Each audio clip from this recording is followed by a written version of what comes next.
Assalamualaikum warahmatullahi wabarakatuh. Halo teman-teman semuanya.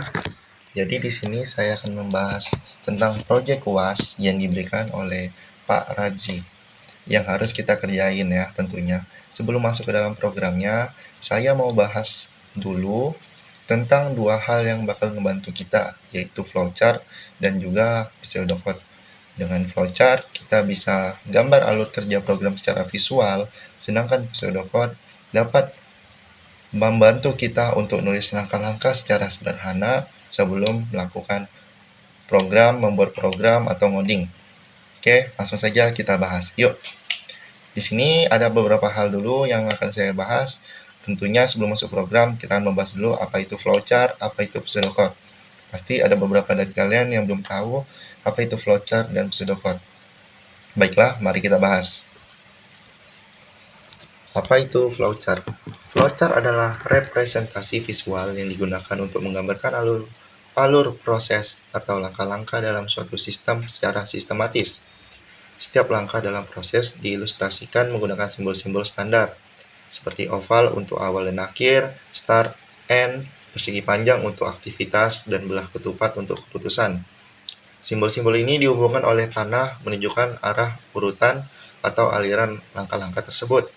Flowchart juga berfungsi untuk menyederhanakan proses yang kompleks, sehingga mudah dipahami, dianalisis, atau dijelaskan kepada orang lain.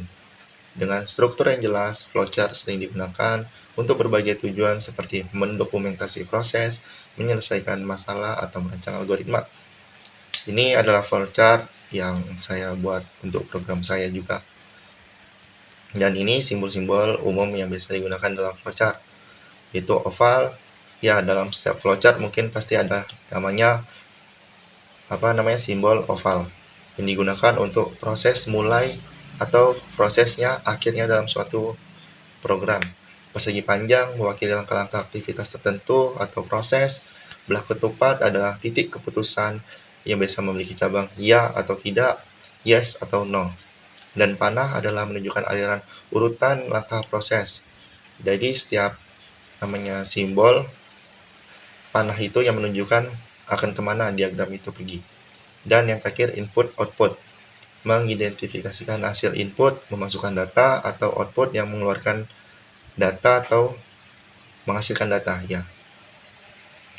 Dan fungsi flowchart mempermudah pemahaman, menyederhanakan proses kompleks menjadi gambar yang mudah dipahami. Dokumentasi proses digunakan untuk mencatat proses yang sedang akan dijalankan. Komunikasi membantu tim memahami bagaimana proses berjalan. Analisis masalah membantu menemukan potensi masalah atau hambatan dalam alur proses. Seperti yang saya buat dalam program saya, flowchart ini memudahkan saya untuk mengetahui bagaimana program saya itu berjalan. Ya, tentunya seperti yang akan kita bahas nanti. Saya membahas flowchart. Sebelum itu mungkin kita akan membahas menjabarkan soal dari Pak Razi dulu, kasusnya. Dan contoh kasus yang biasa digunakan oleh flowchart itu proses registrasi online, algoritma pemrograman, dan proses produksi. Baiklah, kita akan menjabarkan kasus yang diberikan oleh Pak Razi terlebih dahulu. Baiklah, kita masuk ke dalam kasus atau soal yang diberikan oleh Pak Razi, yaitu menjelaskan kemampuan berdasarkan rubrik. Dan ini poin-poin yang mungkin akan saya gunakan dalam program saya. Karena sesuai sini adalah membuat pseudocode, sama menawarkan kasus penyelesaian evaluasi hasil kerjanya, memperoleh kasus flowchart penyelesaiannya, dan mengevaluasi hasil kerjanya. Dan ini kasusnya. Pak Tono kan memiliki pekerjaan memindahkan barang kantor dari gedung A ke gedung B. Nah, jika kita lihat di sini, barang besar itu Pak Tono memiliki 10 barang besar dan 15 barang kecil. Masing-masing kapasitas pembawa 1 dan 2.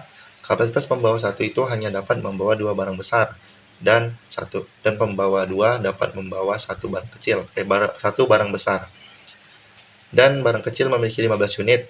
Pembawa 1 dapat membawa 6 barang dan pembawa 2 dapat membawa 5 barang. Jika kita lihat berdasarkan kasus ini,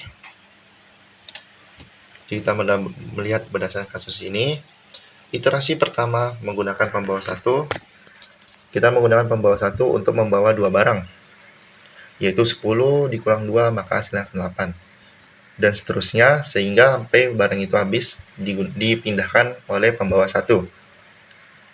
Jika kita hitung total hasil perjalanan ya, maka hasil perjalanan yang ditempuh pembawa 1 untuk membawa seluruh barang besar yaitu 5 kali. Dan pemindahan barang kecil sebanyak 15 barang kecil. Iterasi pertama menggunakan pembawa 1 karena pembawa 1 itu dapat membawa 6 barang lebih banyak daripada pembawa 2. Jadi kita urutin perjalanannya seperti 15 dikurang 6 maka hasilnya 9, dan 9 dikurang 6 maka hasilnya 3. Dan untuk sisa 3-nya ini akan dibawa oleh pembawa 2, karena pembawa 2 mungkin akan lebih efisien membawa barang yang sedikit dalam pembawaan barang kecilnya.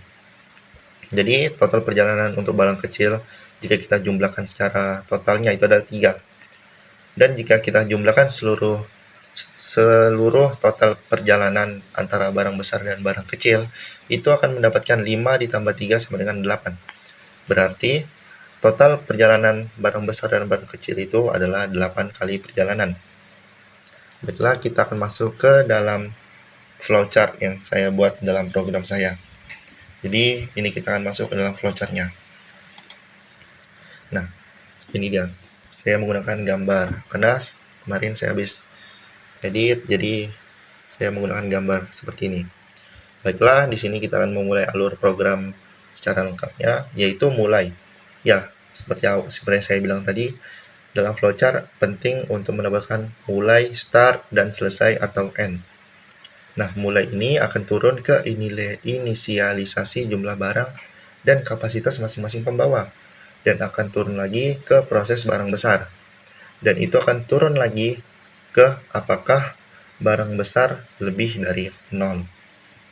Jika iya, maka dia akan mengecek kapasitas pembawa barang besar. Dan jika tidak, maka dia ke proses barang kecil. Kita ke iya dulu. Kecek kapasitas pembawa besar akan turun lagi apakah ada kapasitas yang cukup besar. Jika iya, maka kita gunakan pembawa tersebut. Dan kurangi jumlah barang berat sesuai kapasitas dan tambahkan perjalanan. Dan jika tidak, maka gunakan pembawa terakhir untuk memindahkan sisa barang. Kurangi barang besar sampai habis dan tambahkan perjalanan. Dan kedua ini akan balik lagi ke apakah barang besar lebih daripada 0. Maka dua ini akan balik lagi ke sini dan masuk ke proses barang kecil. Barang kecil akan masuk lagi ke apakah barang kecil lebih daripada 0. Jika iya, maka dia akan langsung ke cek kapasitas pembawa barang kecil, dan jika tidak, itu akan langsung masuk ke dalam hasil akhir. Dan kita iya dulu. Dari cek kapasitas pembawa barang kecil akan turun ke apakah ada kapasitas yang cukup besar. Jika iya, maka itu akan digunakan pembawa tersebut, dikurangi barang kecil sesuai kapasitas, dan tambahkan perjalanan. Dan jika tidak, gunakan pembawa terakhir untuk memindahkan sisa barang, kurangi barang kecil sampai habis, dan tambahkan perjalanan. Dan itu akan balik lagi ke apakah barang kecil lebih daripada 0. Dan kita langsung masuk ke dalam hasil akhir. Setelah ini semua selesai, kita masuk ke dalam hasil akhir. Dan dalam hasil akhir itu akan turun ke output total perjalanan barang besar, dan akan turun lagi ke output total perjalanan barang kecil, dan akan ditotalkan menjadi hasil total perjalanan barangnya, yaitu 8 tadi. Dan akhirnya program ini selesai. Seperti itu alur program yang saya buat, atau lebih tepatnya flowchart atau diagram alir yang saya buat. Mungkin habis ini kita akan membahas lagi tentang pseudocode dan apa itu pseudocode dan pseudocode yang saya buat. Baiklah, mari kita mulai. Baiklah, sebelum kita masuk ke dalam pseudocode yang saya buat atau pseudocode program yang saya buat, kita akan membahas dulu apa itu sih pseudocode. Pseudocode adalah metode deskriptif untuk menggambarkan alur logika atau langkah-langkah penyelesaian masalah menggunakan bahasa yang sederhana menyerupai instruksi manusia. Pseudocode berfungsi sebagai jembatan antara konsep logis dan implementasi program dalam bahasa pemrograman tertentu. Pseudocode tidak mungkin. Pseudocode mengikuti aturan sintaksis seperti ada bahasa pemrograman, sehingga lebih fleksibel. Biasanya digunakan untuk memahami, merancang, atau mengomunikasikan algoritma tanpa perlu memperhatikan detail teknis. Di sini ada karakteristik pseudocode. Struktur sistematis ditulis dalam langkah-langkah berurutan, mudah dipahami, menggunakan bahasa natural atau semi-formal yang mudah dimengerti, bahkan oleh non-programmer. Fokus pada logika, mengabaikan detail implementasi seperti tipe data atau sintaks spesifik. Dapat diubah menjadi program, dapat langsung dicerbakan oleh bahasa programan tertentu setelah dirancang. Simbol pseudocode juga ada start atau end, proses aktivitasnya, yaitu perhitungan operasi logika, pengambilan keputusan, instruksi bersyarat seperti if, then, else, input dan output ditandai kata kunci seperti input atau cetak. Oke, kita akan masuk ke dalam program pseudocode yang saya buat. Baiklah, kita akan membahas pseudocode kita. Yang pertama pasti ada start untuk memulai jalannya program. Yang kedua ada fungsi pindahkan barang. Fungsi ini digunakan untuk memindahkan sejumlah barang tertentu menggunakan pembawa dengan kapasitas yang telah ditentukan. Berikut langkah-langkahnya. Yang pertama adalah inisialisasi perjalanan. Variabel disiapkan untuk menghitung beberapa kali proses pemindahan dilakukan. Dan kedua, perulangan selama barang belum habis. Selama jumlah barang masih lebih besar daripada 0, maka proses pemindahan akan terus dilakukan. Dan yang ketiga, iterasi kapasitas pembawa. Fungsi mencoba memindahkan barang dengan kapasitas yang tersedia dalam daftar kapasitas. Jika barang mencukupi untuk kapasitas pembawa tertentu, maka barang akan dikurangi sesuai kapasitas pembawa tersebut. Mencatat perjalanan, memberikan tanda bahwa barang berhasil dipindahkan, atau barang true. Jika tidak ada pembawa yang cukup, maka hasilnya akan false. Nah, penanganan sisa barang jika tidak dilakukan ini akan gunakan pembawa terakhir untuk memindahkan seluruh sisa barang. Barang menjadi 0 dan habis, perjalanan bertambah 1 kali. Dan itu akan kembali ke pemanggil. Setelah semua barang dipindahkan, fungsi akan membalikan total jumlah perjalanan ke barang tersebut. Baiklah, yang kedua kita akan melihat fungsi tampilkan hasil. Fungsi tampilkan hasil fungsi utama untuk mengatur proses pemindahan barang besar dan kecil. Alurnya adalah sebagai berikut. Kita lihat di sini. Inisialisasi data. Tentukan jumlah barang besar sama dengan 10 dan barang kecil sama dengan 15. Dan kapasitas pembawa barang besar yaitu 2 dan 1, kapasitas pembawa kecil 6 dan 5. Ini kita menggunakan array di sini. Panjang array kapasitas besar, panjang array kapasitas kecil. Nah,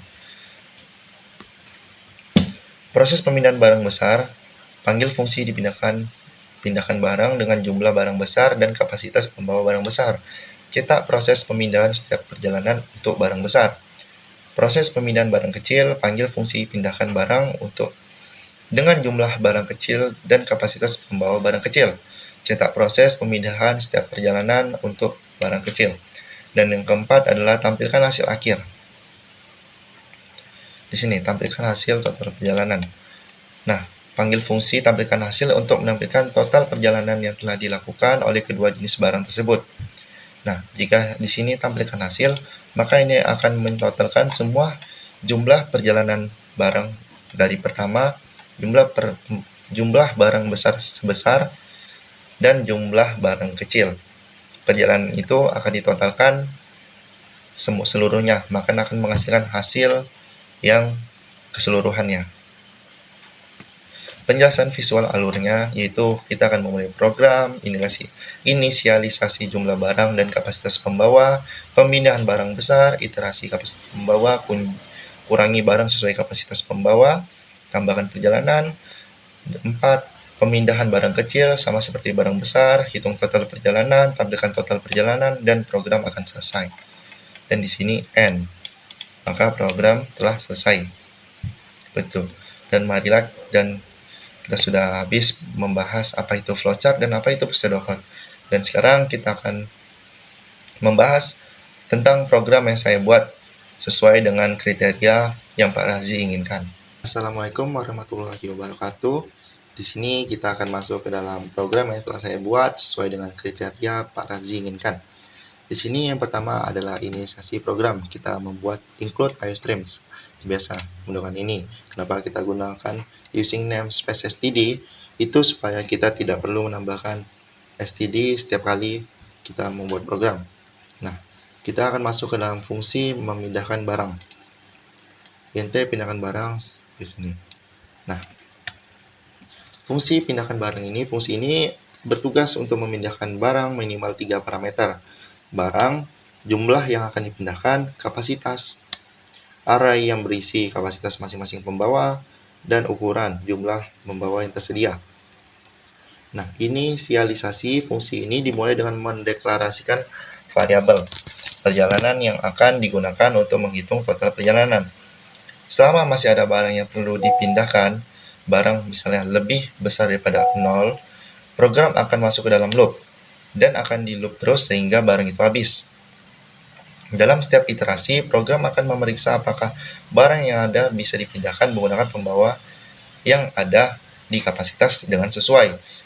Jika ada pembawa yang dapat membawa barang akan dikurangi sesuai kapasitas pembawa dan jumlah perjalanan akan bertambah. Nah, misalnya kita mempunyai barang besar itu 10, jika kita menggunakan pembawa 1 yaitu akan membawa 2 barang besar, maka hasil barang itu akan berkurang sejumlah dengan pembawa 1 itu membawa. Nah, itu akan menambahkan 1 perjalanan. Nah, jika tidak ada pembawa yang cukup besar untuk membawa sisa barang, maka pembawa terakhirlah yang akan digunakan untuk membawa sisa barang tersebut. Dan pengembalian, setelah semua barang dipindahkan, fungsi mengembalikan jumlah total perjalanan yang dilakukan.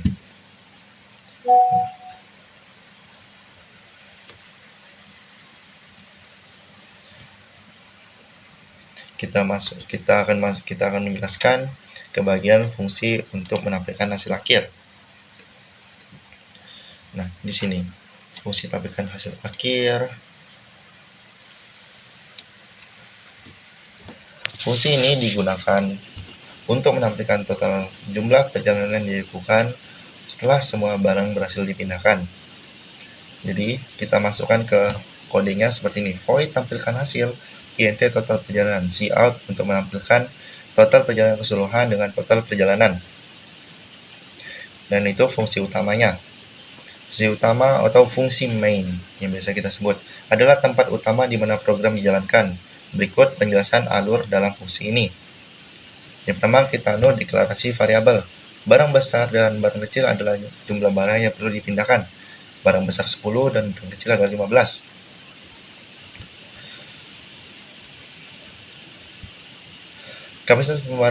Kapasitas besar dan kapasitas kecil adalah array yang berisi kapasitas masing-masing pembawa untuk barang besar dan barang kecil. Ukuran besar dan ukuran kecil dihitung dengan size of untuk mengetahui jumlah pembawa yang tersedia. Dan juga ada proses pemindahan barang kita. Yang pertama, program ini akan memindahkan barang besar dengan memanggil fungsi pindahkan barang. Fungsi pindahan barang. Nah, setelah itu program akan memindahkan barang kecil dengan memanggil fungsi pindahkan barang lagi, menampilkan hasil akhir. Setelah kedua jenis barang dipindahkan, fungsi tampilkan hasil dipanggil untuk menampilkan hasil total perjalanan yang ditentukan. Nah, untuk bagian kodenya dari int main kita akan masuk ke baik akhir.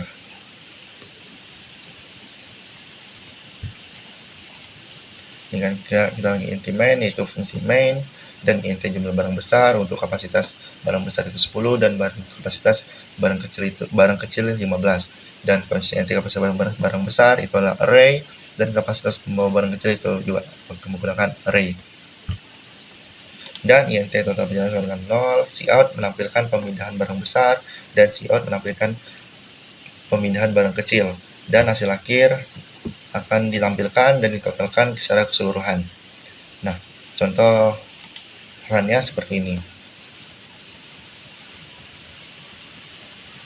Nah, output dan dihasilkan memindahkan barang besar bisa jadi seperti 2 barang, sehingga sampai 5 kali perjalanan dan sampai barang itu habis.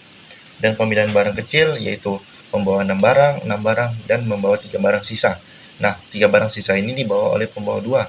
Seperti yang ada dalam program saya tadi, jika ada pembawa barang yang tidak bisa membawa barang yang tidak sesuai, maka itu akan dibawa oleh pembawa akhir, yaitu pembawa 2. Dan pembawa 2 lah yang akan mengantarkan barang di sisa tadi. Maka jika kita jumlahkan seluruh total perjalanan keseluruhannya, yaitu 8 kali. Baiklah, sekian dari saya. Kita akan masuk ke dalam pemrograman, yaitu pemrograman kedua. Baiklah, di sini saya akan menjelaskan kasus yang kedua, yaitu membuat program dan menjelaskan kode programnya dan mengimplementasikan bersamaan standar deviasi. Dan ini soalnya. Nah, untuk pemrograman yang saya buat seperti ini. int main. int angka ini adalah array dan int jumlah data. Nah, ini adalah 13. Angka yang ini adalah array dan jumlah data ini adalah jumlah seluruhnya. Main dalam ini adalah 13. Nah, variabel yang untuk diperhitungkannya itu yaitu total untuk menyimpan total jumlah semua angka, rata-rata untuk menyimpan hasil perhitungan rata-rata, varian untuk hasil perhitungan varian, seberapa besar angka dari rata-rata, dan standar deviasi untuk menyimpan hasil perhitungan standar deviasi. Masuk ke hitung rata-rata. For int i sama dengan 0. I lebih kecil daripada jumlah data i++. Total ditambahkan sama dengan i angka. Nah, bagian program. Program akan menjumlahkan setiap angka dalam array untuk menyimpan dalam total. Setelah selesai rata-rata dihitung dengan membagikan total dengan jumlah data, lalu disimpan ke rata-rata. Dalam rata-rata ini. Dan gitu baru kita masuk ke dalam hitungan varian. Sama juga ininya, yaitu for int i sama dengan 0, i lebih kecil daripada jumlah data, i tambah-tambah. Nah, pada menghitung varian ini, setiap angka dikurangi dengan rata-rata, kemudian hasilnya akan dikuadratkan. Kuadrat dari selisih setiap angka dengan rata-rata dijumlahkan untuk mendapatkan total varian.